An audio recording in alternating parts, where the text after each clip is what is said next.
नमस्कार.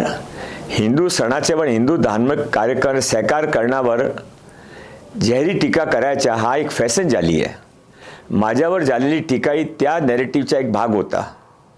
माझी विधानसभामध्ये रामनवमीचा कार्यक्रम असेल, साई भंडाराचा कार्यक्रम असेल, जैन धर्माचा काय कार्यक्रम असेल, ते विशेष धार्मिक कार्यक्रम आहे. त्याच्यासाठी रेग्युलरप्रमाणे गॅस साठा उपलब्ध नसता, प्रयत्न करावा लागता.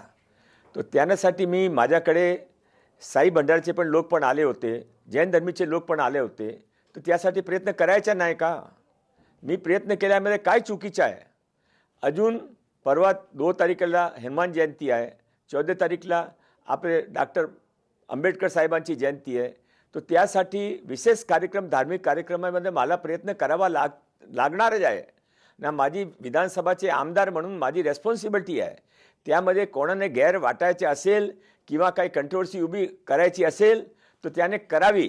मी माझी रेस्पॉन्सिबिलिटी भागणार नाही. मी माझी रेस्पॉन्सिबिलिटी माझ्या वोटराचे प्रति पूर्ण करणार आहे. मी परत एक वेळा सर्वांना सांगतो, गॅसचा तुटवडा नाही, गॅस उपलब्ध आहे. केंद्र सरकार, महाराष्ट्र सरकार, अन्न पुरवठा विभाग चांगली रीतीने काम करत आहे. फक्त जे विशेष धार्मिक कार्यक्रम असतात त्याच्यासाठी प्रयत्न करावा लागता.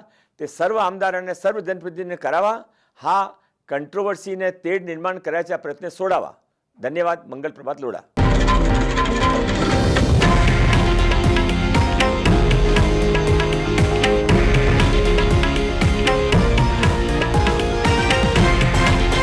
हे आहे देशातील नंबर 1 न्यूज नेटवर्क आणि आपण पाहत आहात TV9 मराठी, एकमेव.